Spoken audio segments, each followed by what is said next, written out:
Isang magandang gabi mga kababayan. Nako po, eto na po yung nakakagulat at nakakagimbal na balita na kung saan mapapaisip ka. Oo, grabe, no? Nasunog daw ang DPWH, no? Diyan sa may car, sa Cordillera, no? Region. Muntakin yung mga bayan, ha? Pero bago tayo magsimula, nais ko lang magpasalamat sa ating mga subscribers, sa ating mga kababayang mga solid DDS, no, na patuloy na nakikipaglaban kay Tatay Digong at sa pamilyang Duterte. Nais ko lang hiling sa inyo, huwag tayong titigil hanggat hindi mapanagot itong mga nangulimbat ng pera ng taong bayan. Lalong-lalo na dito sa malalang korupsyon. Uy, mantakin nyo, may nasunog na DPWH dyan sa Cordillera. Oh, mukhang napapadalas yata yung mga sunog-sunog. Isipin mo, opisina pa yan mismo ng DPWH. Alam naman natin mainit ngayon at matunog talaga ang DPWH kasi nga nandyan nga yung korupsyon na bilyon, trilyon na mga ninakaw nila. Basahin natin mga kabayan. Ito yung balita ngayon. Kakalabas lang po nito. Magwa 1 hour pa lang. Ito po yung statement, no? The Department of Public Works and Highways, DPWH, confirms that the fire incident which occurred at the DPWH Regional Office in Cordillera Administrative Region or CAR this afternoon has been successfully extinguished. And the site is now fully secured. Isipin mo yun mga kabayan. Secured na daw. Nasunog and now fully secured na. Ano bang secured? Secured na ba yung mga papel? Yung baka sabihin na naman nila nawala na yung mga files, nasunog na. Pambira naman tong mga taong to. The department is currently working in close coordination with the BFP and the local government of Baguio City to conduct an immediate and thorough investigation into the cause of the incident. Additional information will be provided by the department as soon as available. Naku po. Bagyo na naman. Cordillera. Parang dyan gata galing si Cabral. Dyan yata nagdungaw-dungaw si Cabral, nagmuni-muni dyan sa may Cannon Road. Hindi ho ba 100 lang yan? Kumbaga, same spot, same na kalsada lang. Naku po, tapos ngayon, namatay na nga daw si Cabral. Ang taong bayan hindi talaga mapakali kasi nga walang nakikitang mismong pagmumuka o pagkakinlanlan kasi nga hindi man pinapakita. Hindi nga pinakita kung may burol pa ba nangyayari or inilibing na. Tapos ito na naman, may sunog na naman ulit.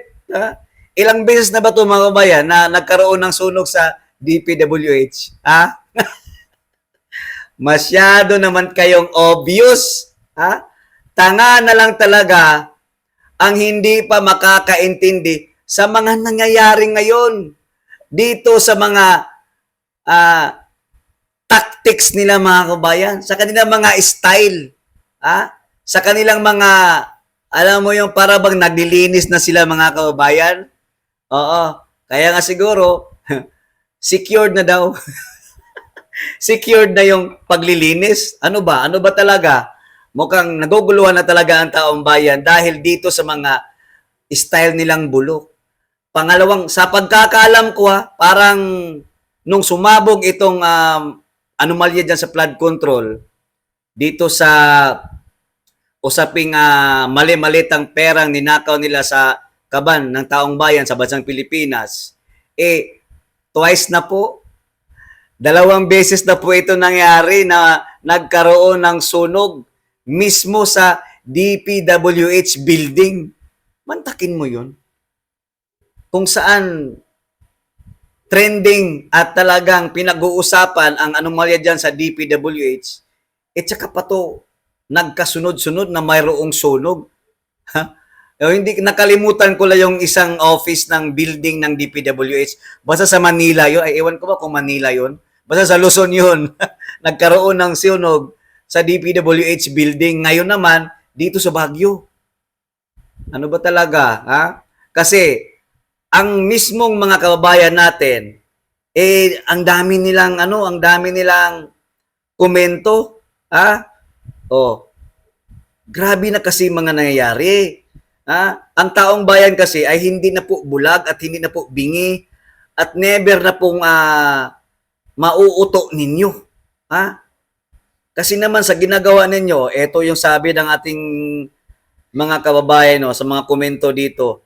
Ang sabi ng comment ng isa nating mga kababayan, unahin natin si Jovin Taylan Ramos, ang sabi niya, comment nila to same script, ha ha ha, para walang ebidensya. May punto, di ba? Kasi hindi nyo kasi maluloko na ang taong bayan, no? Kumbaga, nasagad na yung taong bayan ba? Sawang-sawa na sa mga estilo nyong bulok. Hindi pa ba obvious, mga kababayan? Yan ang tanong ni Mango Oyeho. Sabi naman ni Dali Abdullah, lang yan naman. Sa administrasyon ni Marcos de Jr., bakit nauuso ang sunugan sa DPWH building? Nako po.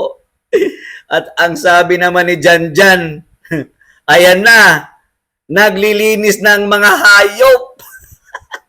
Grabe yung mga tawanan dito mga kabayan, hindi talaga sila makapaniwala. Ayon mismo sa mga komento ng mga netizen. Sabi ni Bapa kasi, alam na. Alam na din, sabi ni Totoy Molar. Sabi naman ni Don Garcia, putik na yan, obvious na obvious, nililinis nila ang mga ebidensya. Para daw sure, ayon kay Lam Rufo Sidoripa. Grabe naman kasi. Ihinto nyo na yan. Kasi ang tao talaga ay punong-puno na talaga sa mga script ninyong, mga sarswela ninyo. Ang dami ninyong mga adlib-adlib. Kung baga, sa isang talumpati o sa isang concert, ang dami ninyong adlib. Sa isang balita, ang dami ninyong mga adlib-adlib. Napaghahalataan tuloy na kayo talaga ay guilty sa inyong mga ginagawa. Ayon mismo sa mga komento ng taong bayan. Kayo na lang po ang dumagdag pa mga kababayan, mga ka-DDS natin. O maghalongkat tayo dyan kung ano ba talaga ang nangyayari, kung bakit nasunog yung DPWH building dyan sa may Cordillera, dyan sa may Car Region. Kasi talagang questionable na naman yung pag-iisip natin dyan, especially ang mamamayang Pilipino.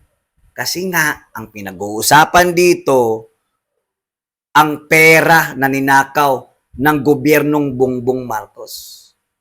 Hindi pa nga natapos yung Cabral Files. Galing dyan si Cabral sa Baguio banda, sa may Quezon Road, dumaan dyan. O baka nga, bumisita yun sa DPWH car. Cordillera. Tapos ngayon, siguro dahil wala na si Cabral, yun ang sabi nila, wala na daw. Pero ang taong bayan, until now, hindi pa rin malinaw talaga, questionable pa din kung nasaan talaga si Undersecretary Cabral. Tapos ngayon nasunog yung Baguio o yung office ng DPWH sa Cordillera. Mukhang the pattern is very yung gawa-gawa ninyo, para nyo lang sinabi na ginawa ninyo na pagdududahan talaga kayo ng mga taong bayan. Dahil parang yung script, pwedeng idugtong-dugtong talaga no? Masyadong malapit na ba? Konti na lang talaga, bibingo na kayo ba? Tapos ngayon, may gana pa kayong i-impeach si BP Sara Duterte? Wow! unahin nyo muna siguro yung anomalya sa flood control at ang issue dyan sa DPWH. Ang daming pwedeng nyong unahin. Bakit si VP Sara Duterte? O hanggang dito na lamang mga babayan. Maraming salamat and God bless us all.